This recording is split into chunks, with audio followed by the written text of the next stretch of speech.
bipolar disarankan untuk minum obat seumur hidup. Bahaya dong risikonya minum obat seumur hidup. Lebih bahaya kalau dia tidak minum obat.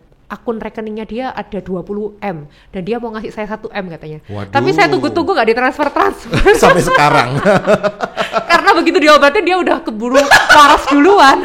Perubahan mood tuh kan ya bisa terjadi kan dalam setiap kita kan. Buanglah masalah pada pakarnya bersama psikiater. Buat apa susah? Bahtera Yuda 96.4 FM. Dok, namanya suami istri itu kan yang penting sama-sama terpuaskan. Puas apa kok? Puas makan atau puas apa? Puas belanja, ya kan? Ya maaf, ini agak sungkan saya nanya ya. Puas di atas ranjang. Ya, ini kan puas tidur di atas ranjang.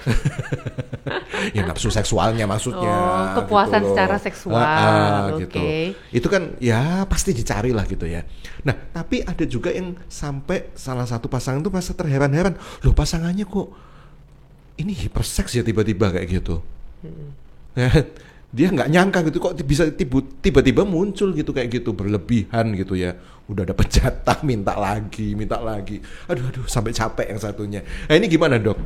Anda memandangnya dari sisi kedokteran ini ada apa sebetulnya orang yang seperti ini? Jadi aktivitas seksual itu sebenarnya adalah suatu hal yang normal dimiliki oleh manusia.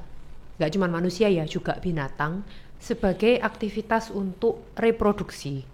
Untuk kita bisa memiliki keturunan dan juga namun pada manusia itu juga merupakan salah satu cara untuk rekreasi.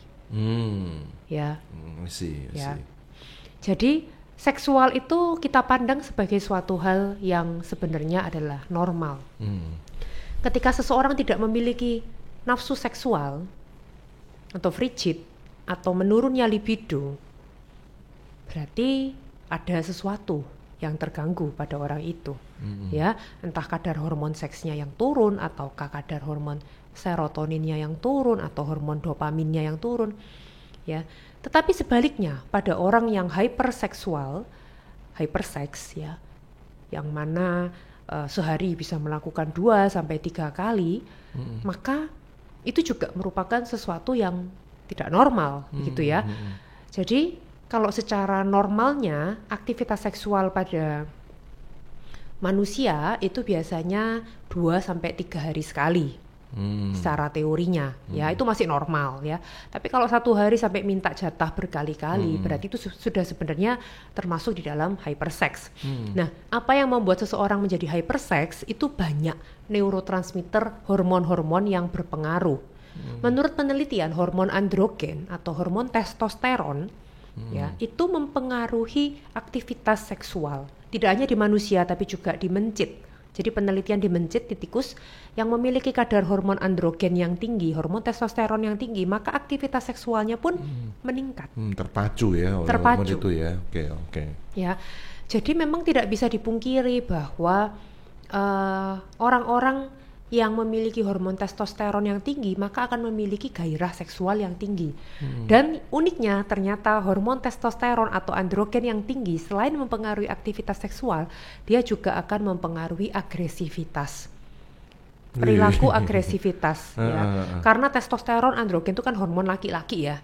Kalau hormon laki-lakinya tinggi maka dia bisa melakukan tindakan-tindakan yang agresif yang mungkin berhubungan dengan fisik itu lebih tinggi. Tidak hanya seksualnya, ya makanya pada orang-orang yang mungkin cenderung agresif secara fisik melakukan kekerasan, ternyata juga biasanya bisa melakukan aktivitas seksual yang berlebih sehingga akhirnya dia nggak bisa membatasi diri, nggak bisa mengontrol diri hingga sampai terjadi kekerasan seksual, pemerkosaan. Sampai kesana-sana ya. Oke. Itu bisa pada orang-orang yang dengan psikopat, gangguan kepribadian psikopat itu bisa dicek tuh hormon testosteronnya tinggi nggak, karena kan biasanya dia bisa melakukan kekerasan seksual dan juga kekerasan fisik at the same time pada waktu yang sama. Nah, tapi kalau misalnya biasanya dia woles-woles aja, biasa-biasa aja, lalu suatu hari tiba-tiba dia mendadak jadi hyperseks. Nah itu yang saya tanyakan tuh.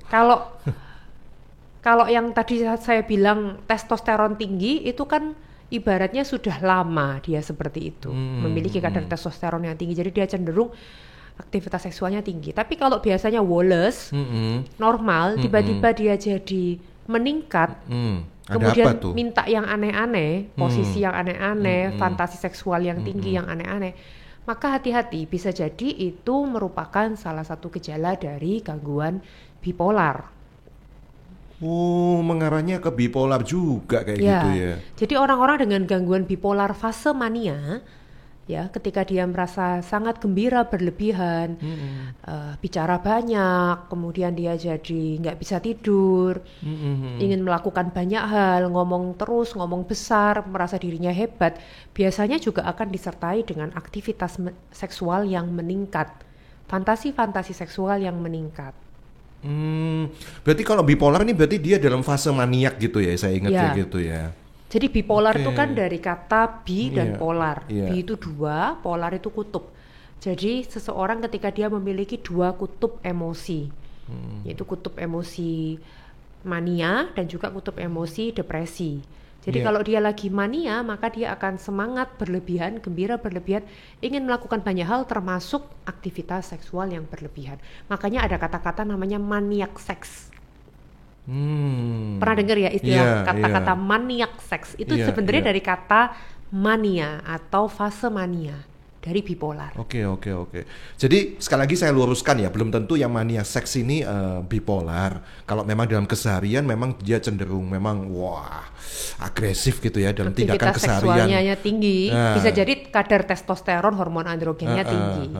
Tapi dalam tindakan keseharian biasanya ya biasa-biasa aja. Tapi tiba-tiba begitu di atas ranjang loh, kok tiba-tiba berbeda menjadi lebih ganas. Nah ini dan disertai ada perubahan moodnya lebih happy ya? Lebih happy, atau ngomong terus, lebih percaya diri, agak-agak kurang bisa dikontrol, agresif, kemudian ngomong besar, merasa dirinya hebat, ingin melakukan banyak hal, belanja banyak, nggak bisa tidur tapi nggak ngerasa capek, hati-hati.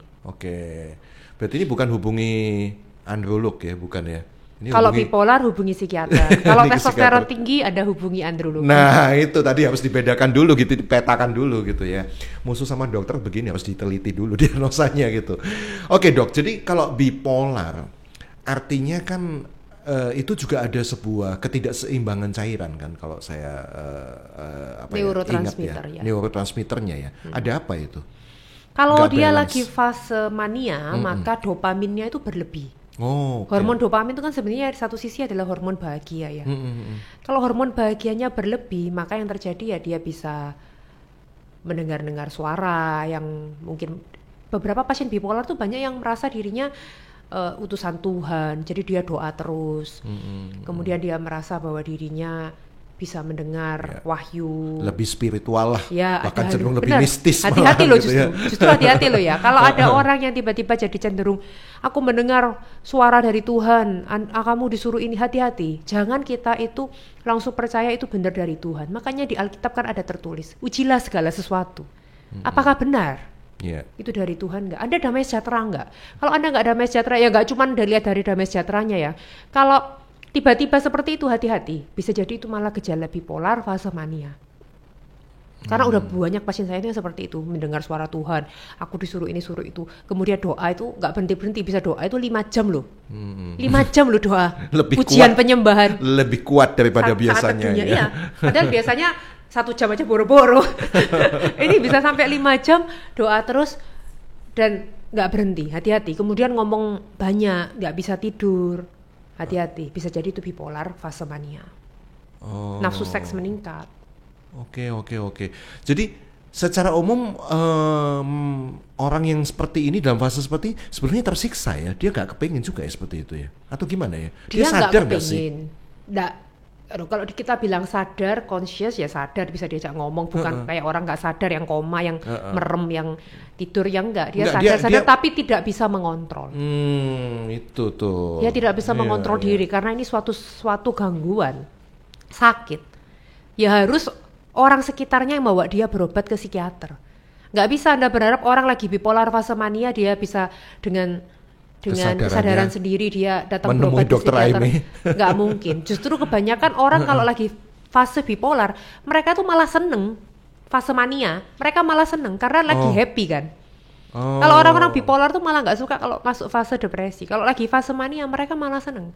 Karena mereka ngerasa lebih excited, semangat. Tapi ya itu, kebablasan semangatnya. Mengganggu orang lain ya, mengganggu malahan orang ya. lain, ya. Oke. Saya pasangannya, aduh ini kok minta berkali-kali gitu ya. Oke, ini fase maniaknya ya. Jadi bagi orang sekitarnya bagaimana ketika ada di sekeliling kita misalnya suami atau istri kita ternyata wah dengan penjelasan dokter Amy ini kayaknya dia udah bipolar nih.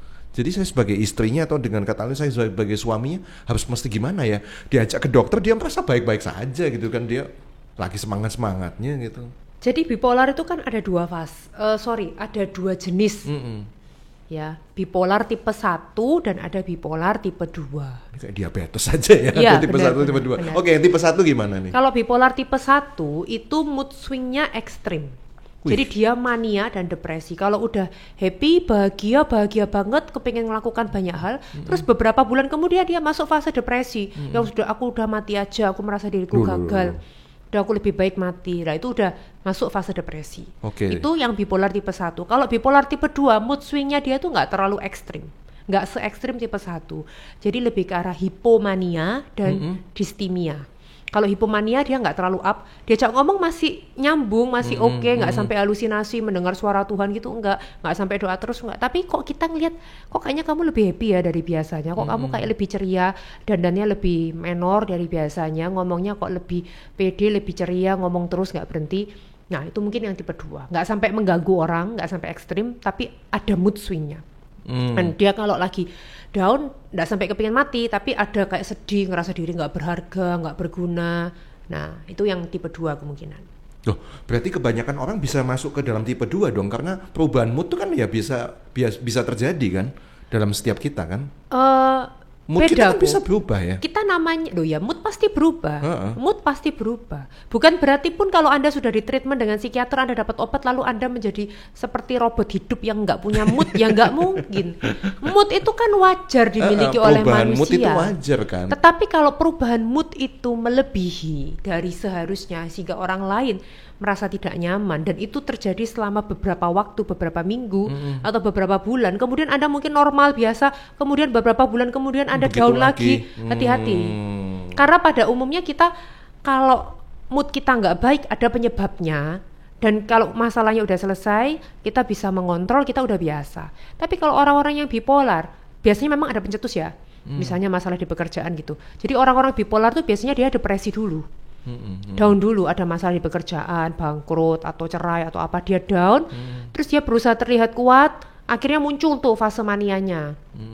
Jadi ngomong banyak, ngerasa dirinya hebat, ngomong nggak berhenti gitu, udah mengganggu, udah nggak normal. Orang lihatnya loh kok ekstrim perubahanmu. Kalau tipe 2 memang mungkin nggak sampai sekelihatan tipe 1, tapi kalau sebagai psikiater kita kerasa kok, kerasa perbedaan. Kayaknya bulan lalu kamu datang ke sini nggak sampai happy kayak gini deh, hari ini kamu kok lebih happy ya, lebih ceria, kelihatan dandanannya pun lebih berbeda. Saya tuh ada pasien bipolar tipe 2 ya.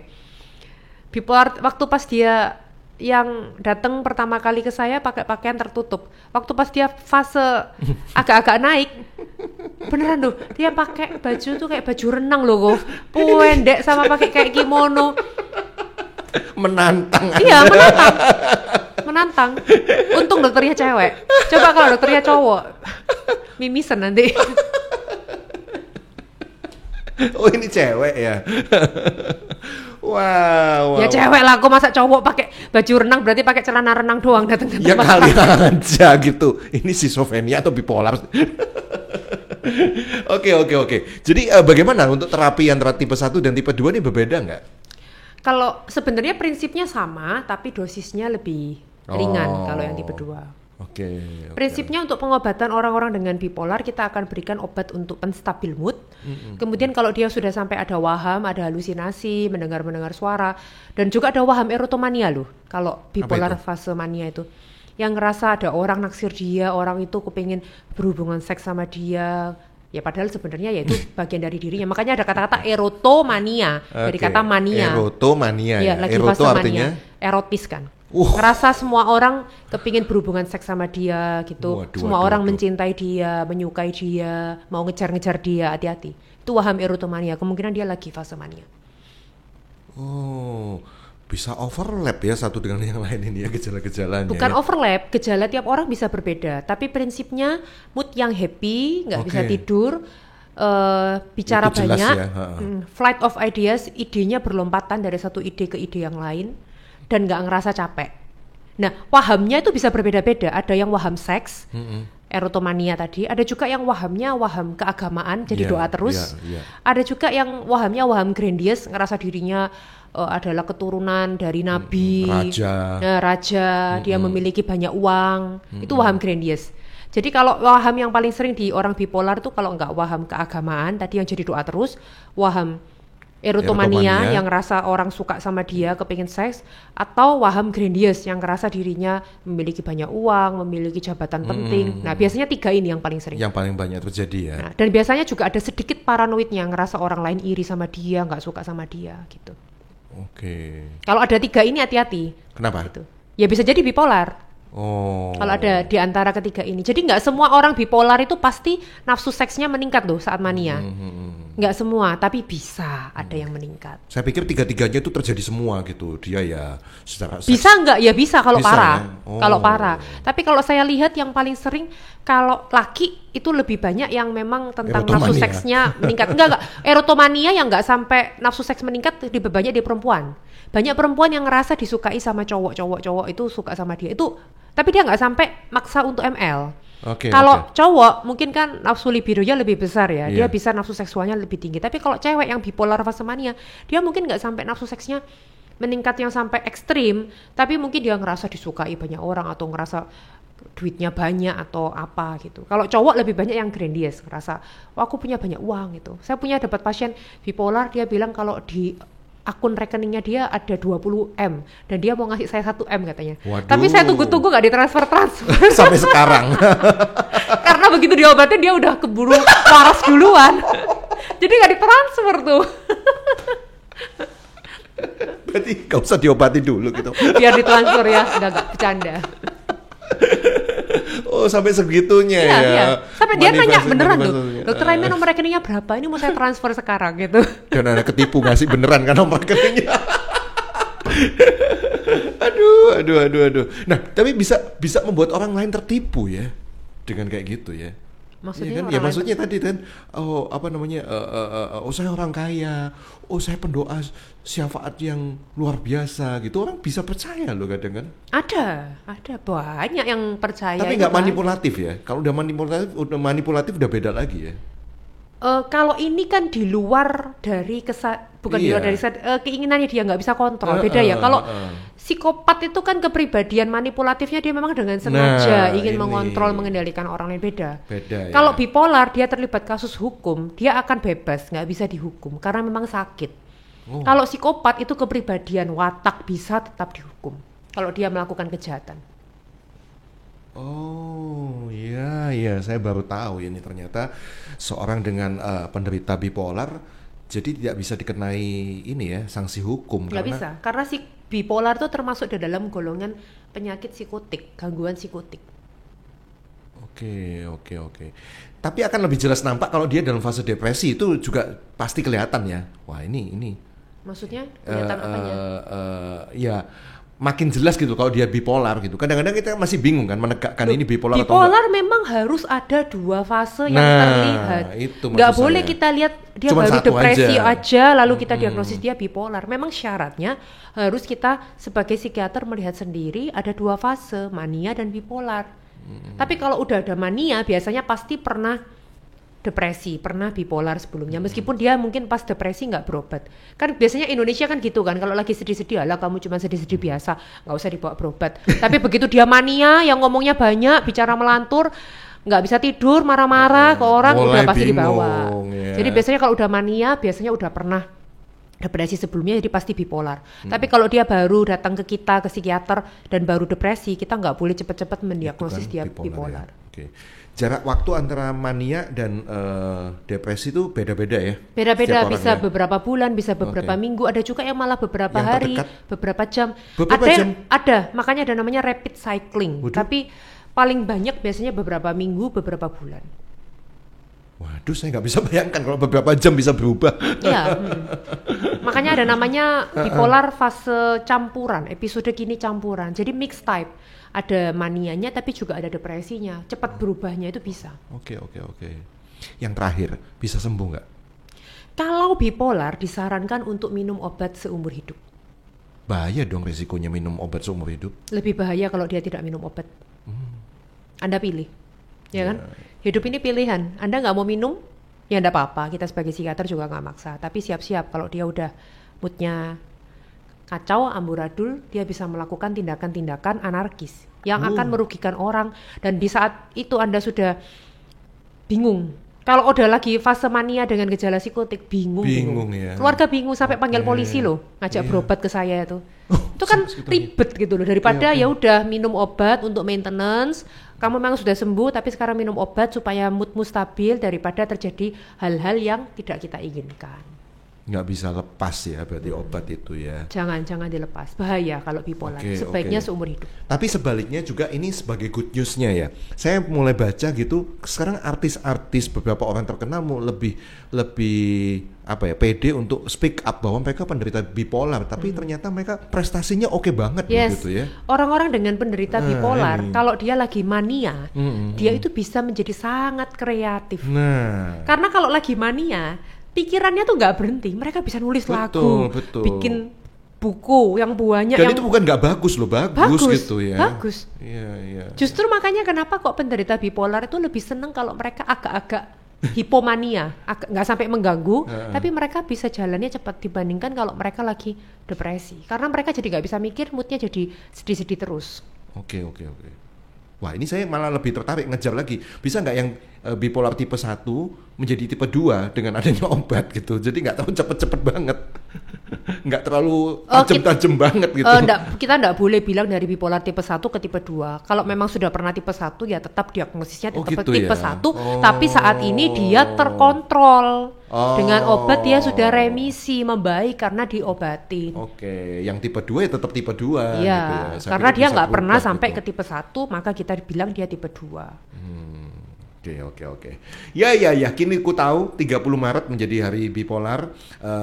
Ini menjadi sebuah campaign bahwa tenang saja gitu kalau Anda bipolar, bahwa segala sesuatunya bisa diatasi, bahkan Anda bisa lebih kreatif, Anda bisa lebih produktif, bahasa rohaninya bahkan Anda itu bisa jadi lebih memberkati orang gitu ya dengan prestasi-prestasi Anda gitu ya, Dok ya. Jadi kalau pada taraf yang normal ya. Kalau diobati. Iya, kalau gitu Anda tidak diobati ya akan kacau dan mengganggu dan merugikan orang. Orang pasti bingung ngomongnya kok nggak nyambung, kok lebay gitu. Jadi tetap harus terkontrol. Segala sesuatu yang berlebihan itu nggak baik. Iya, ketika under control semuanya akan baik ya. Jangan sampai kemudian manggilin polisi. Iya, beneran loh. Untuk berobat. Polisinya bingung ada apa ini gitu.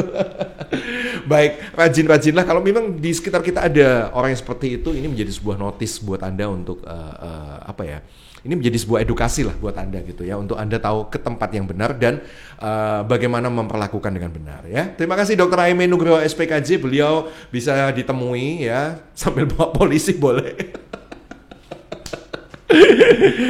Ada praktek di National Hospital Surabaya ya. Terima kasih Dr. Aimee. Thank you.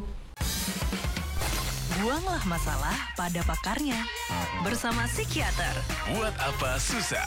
Bahtera Yuda 96.4 FM.